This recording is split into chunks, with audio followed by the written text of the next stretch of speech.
Nobody.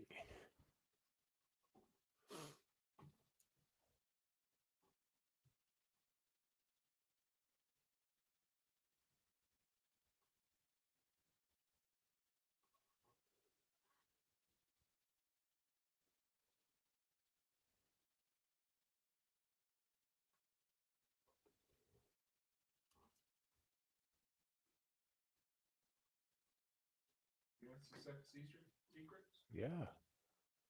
Okay, come 31 seconds. Yep.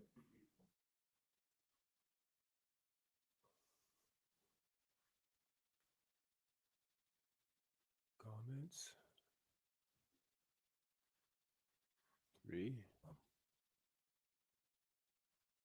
Comments on. Comments on. Good morning, everybody. I'm Scott Stevens, and Vickie Helm is taking a break, but I can promise you she's here watching. So she's got this great big project she's working on right now, and she needed a little bit of a break, but I can guarantee you she's never going to be too far away from this group, Success Secrets for Business, Family, and Life. For some reason, that name has always turned into a tongue twister for me on this Thursday morning. I want it to be Friday morning, but it's Thursday morning for your coffee break show. Coffee's, oh yeah, right there, but with the tongue going, it's got to be water for the morning. Um, want to talk about a couple of things as you guys come on into the group. One, two, three, four of you. And as we head off to a Thursday, approaching Paycheck Friday, there are a couple of powerful words out there that we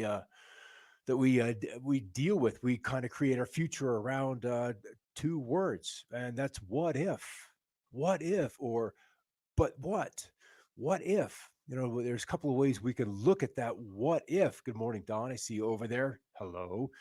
uh, we can either, as Vicky would say, empower with a what if, or we can destroy with a but what if.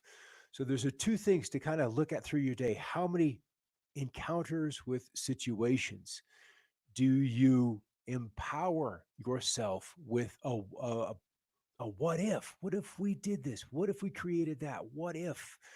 It's something we and I have used to prevent from doing things that probably should have been done, that I should have been that I should have been afraid of doing. All right. Hey, it always helps if you have the mic up a little bit more than just above a whisper. All right.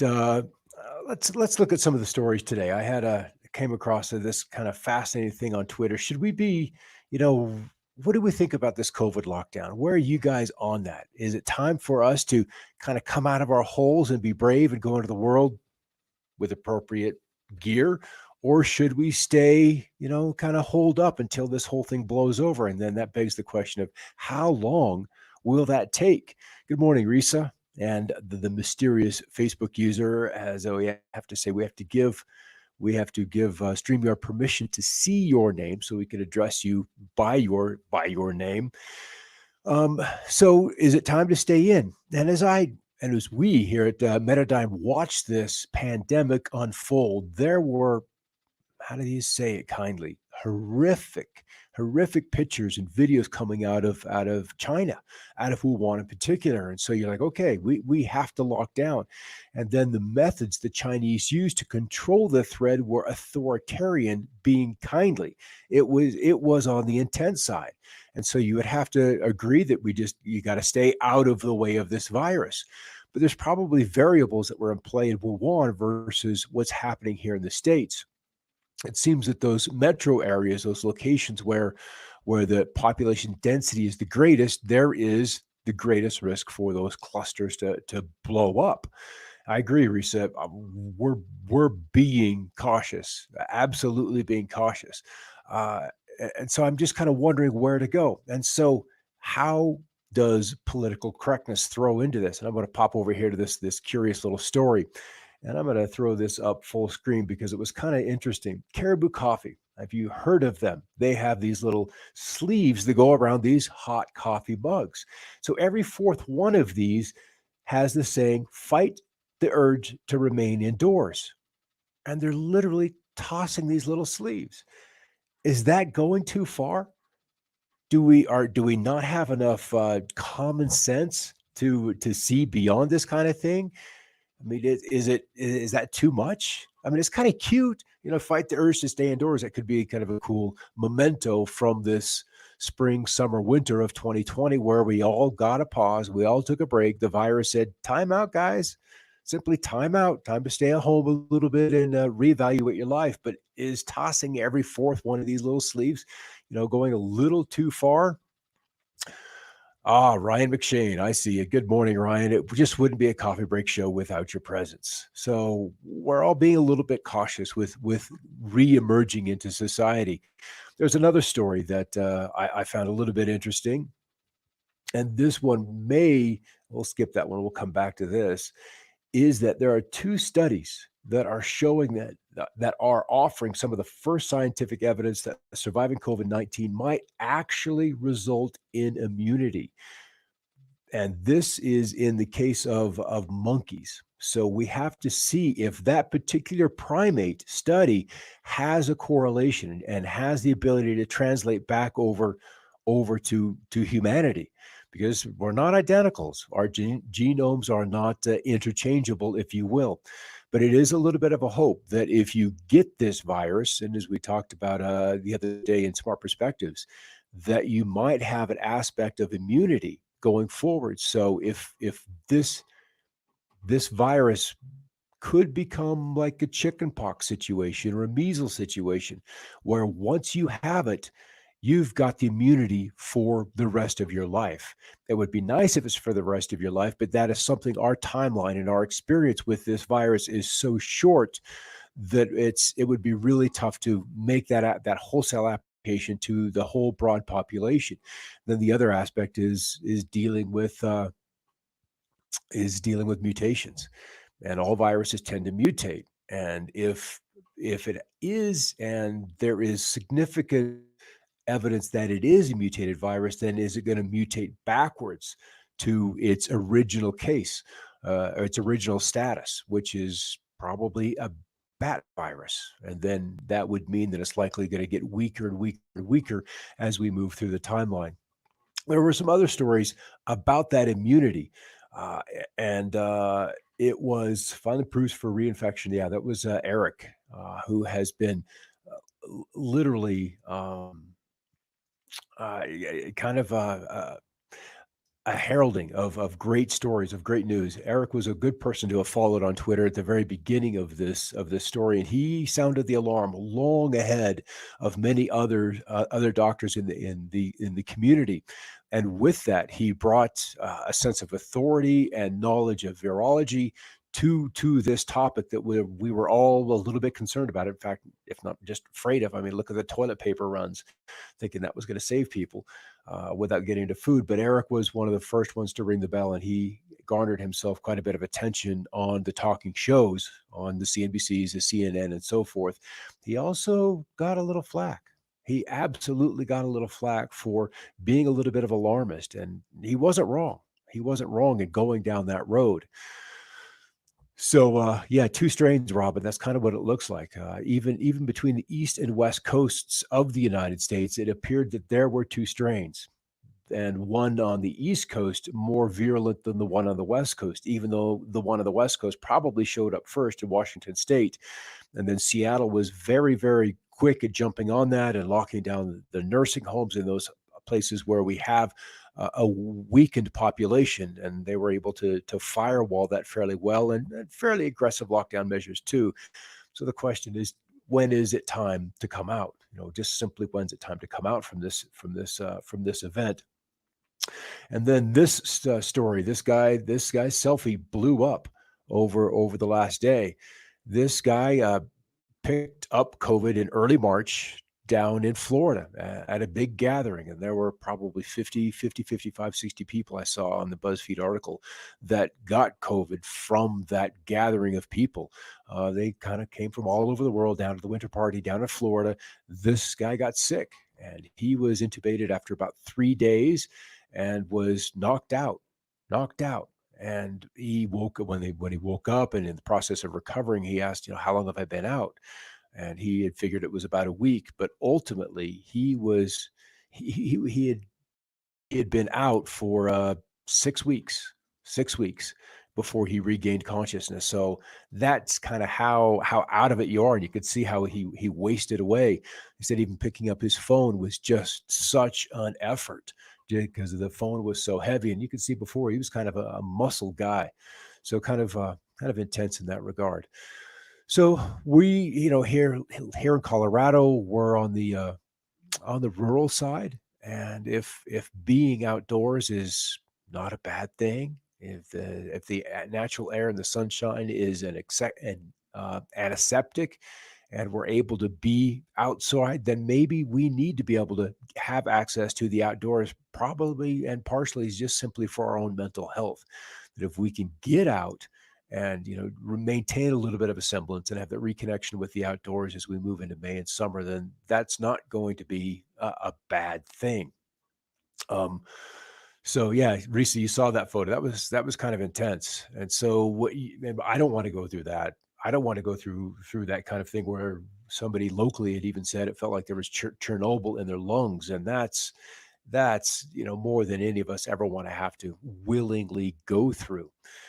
So yeah, yeah, yeah, that's scary. If we can get some immunity from that, then that would be a good thing, and then we would essentially individually have to accept going through that experience. We would want to amp up that immune system, and then have what arguably the treatments that we have for this, either zinc or the hydrochloroquine, that HCQ pill, that anti-malaria pill, that might be the one thing that we all would want to be just literally issued as a population. So if we encounter the drug or encounter the virus, that we could go through it. For me, that would be the smartest approach, is just have that drug available to the general population almost in an over the counter situation, so that if we open up the economy, get things running again, that we would have that available drug in an over counter situation. Because there was another Tyson food plant, I don't remember the state right now, I just read the article this morning, believe it or not,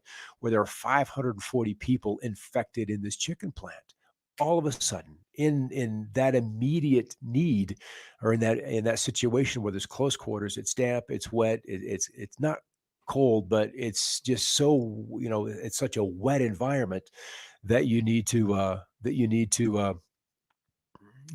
have those kind of protections, which make it very difficult to do your job on a meat like assembly line. So I would think having these antidotes, these drugs that have been demonstrated to work, although there is definitely pushback from the establishment to use those drugs, that I would have to honestly, if you're going to save a life, you would just want to have them available. It's just that simple.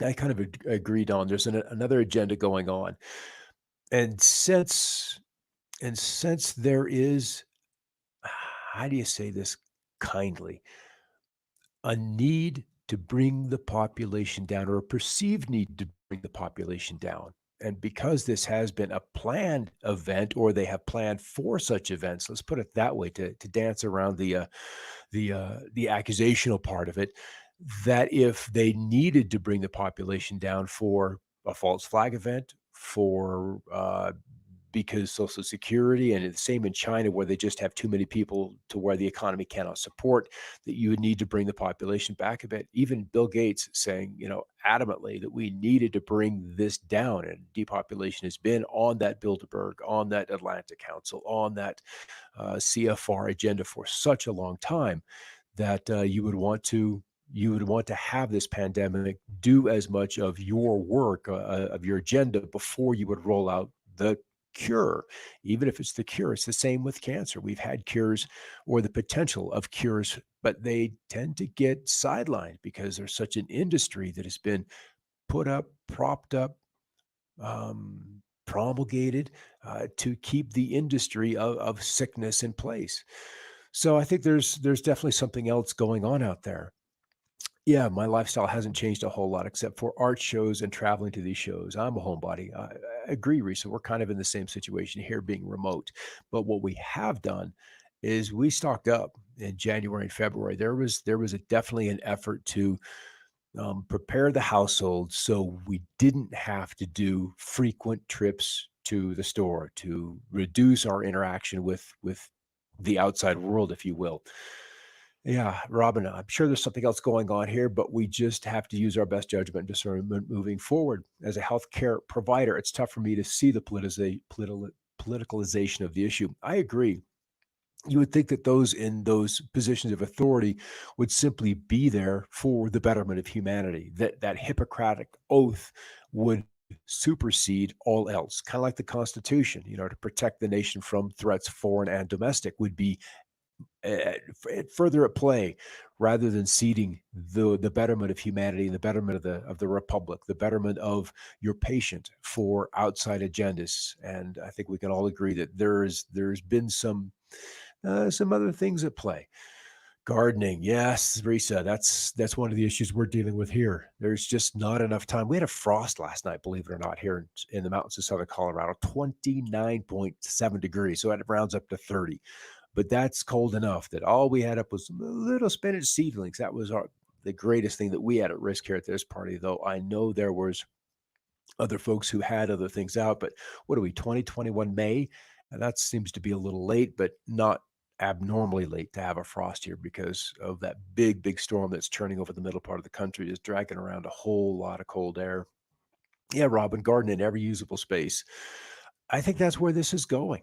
As this virus has really put a hard stop on so many things that were in the news in the beginning of February and March. All the trade across the ports, the trade across the Pacific, a lot of that slowed down. And it hasn't been in the news. It hasn't even come across a lot of the alternative news that those supply lines have reopened, that those dock workers are working. It's been, instead of it being a daily affair of those dock workers sharing stories, we're waiting for the financial news to come out at the end of the month, where we see the units of cargo coming from China or leaving Long Beach or leaving the port of Seattle and so forth, or Charleston or Savannah or Jacksonville. And that's not been in the daily news. It's been, relegated just to the financial press, which is at once a month kind of thing. So you kind of lose track of the immediacy of what's happening with the trade across the planet. And even if saw one story today where the GDP of the US was going to be down, or forecast to be down, in the mid 30% range. That's huge. And Ford opened up their plants up in Michigan, or at least one plant in regards to this particular story. It had been open for 2 days before there was another cluster of cases, and they had to shut the assembly line down once again. And I think that's what we're going to find in these places where we have a lot of workers trying to get back to work in these assembly line kind of situations, whether it's textile, whether I think the places that might be most immune from this would be semiconductors, where they're already in clean suits to go into these rooms to do their work, to do their assembly, to do their validation, do their certification and packaging. They're already in clean suits. So maybe that industry might be the greatest protected because of how the workers have to dress to go into their work. That's very different than clothing in Bangladesh, or clothing in Thailand or China or Singapore or Indonesia. Those places, uh, you know, minimal protection from worker to worker to worker. And in those environments where they've got one large, probably questionable HVAC system, that everybody's going to be breathing a lot of the same air repeatedly throughout the day. So there's an ascension going on right now, and that happens all at once. When it happens all at once, it rolls into our lives. It's already made a change in the way we think. We can't wait to step into it. We can't wait for help to stepping into it. There is an aspect of that happening, and I think this event is a bit of a prelude to that, as it as Don has been saying, there's something else going on. There is something larger looming over the horizon. And wouldn't it be interesting if we haven't all simply kind of gathered our wares, got the family once again close to us, disconnected in either an emotional way, a little bit of our thoughts mentally changed. So we're doing more from home, and that alone prepares us for something else to come. Saw a tweet from Brian Armstrong, the CEO of Coinbase, and he said, "From now on, our primary focus will be work from home," and that's going to They're in the Bay Area where the traffic is insane getting to and from work. And if we have shown, clearly demonstrated for 2 months now, that you can maintain a business with at home workers, that cuts down so many costs. That cuts down the demand for commercial real estate, which they have been building without abandon. And in fact, one of the guys, if you saw the movie The Great Short, The Great Big Short, or I think it was The Great Short, uh, he was saying as early as 2017 that that was his next big financial play, was commercial real estate. And this event has clearly demonstrated that his anticipation of what was happening in the world to be correct, that that would be the next big short, because these malls, it's going to be difficult to social distance, and either you need more square footage in a restaurant to hold what used to be the fire code limit for patrons in a property, or people are just going to stay home and they're not going to go out, because of the risk of getting this virus, or they've just become accustomed to living in a different way. And I think that's going to be the thing, is if it takes 21, 30 days to establish new habits, new ways of living, new patterns of expectation. And that's, in my opinion, kind of where we are. Since we're now 60 days since the middle of March lockdowns, we've adjusted to this. We've adjusted to not having to go out, to cooking at home.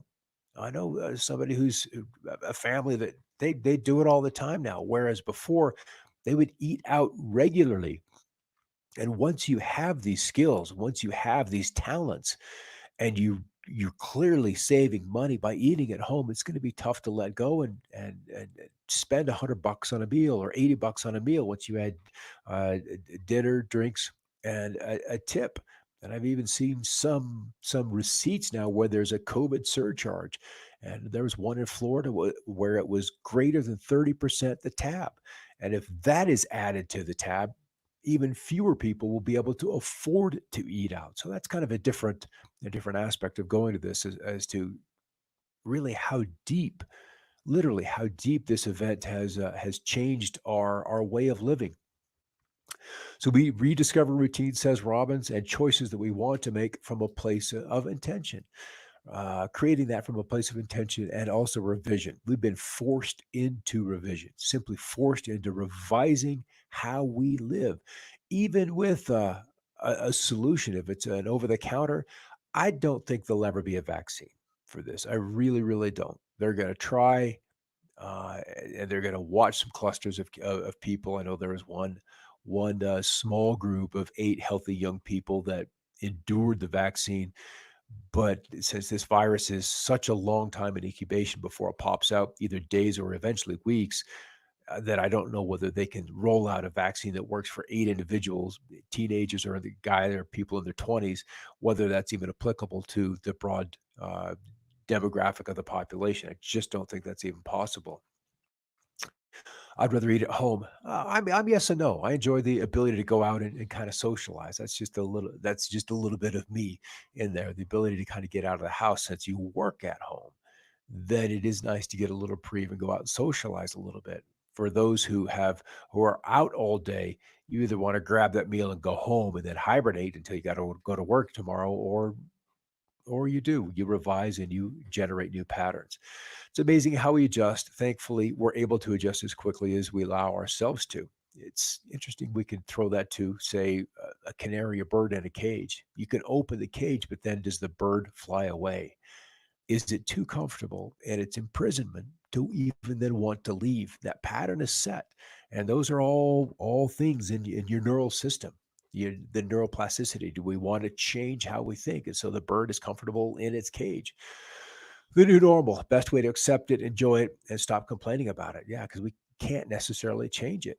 I believe we've got some renegade governors out there. We've got some courageous medical people, and they don't necessarily have to be in this country, that will do the case studies and decide and provide the medicine to deal with this COVID. And I think that'll probably be done by summer. We'll have enough countries who have to open up. In the case of Ecuador, I was reading that they need to open the mines because they need to have that income from mining for their national budget. And if you're locked in, everything's locked down, then that income to support the nation's activities has come to an end. And if they don't have the reserve currency like the United States does, they've got to open up to generate that product to then sell on the world market for the national income to then sustain the nation's systems. Same with the oil producing countries. They've got to create and continue to create that national product to sustain its systems if they don't have the reserve currency. And that is solely the gift of the United States right now is that reserve currency to where we can literally throw 2 billion, 3 trillion, $4 trillion at this problem immediately without inflation. It'll come back because all of that debt eventually will have to hit into the open market in one way or another. Complaining just puts us in a bad space. Yeah, that's kind of that what if space. What if? What if? What if? I love cooking, and now that I'm not driving 3 to 4 hours a day for the career, I'm branching into doing things that I really enjoy. It does. It gives us time to enjoy a little bit of our hobbies. Canary in a cage, right? That's truly where we are. We're in our doors. We can look outside. Places like Spain or Puerto Rico or even Italy in the northern part of the country where, you're truly stuck indoors. And it wasn't so bad when it was winter, but now that it gets to be summer and these outdoors and baseball season for those who are into those kind of things, every beautiful day that you can't get outside without being tattled on for going outside is kind of a painful loss of opportunity.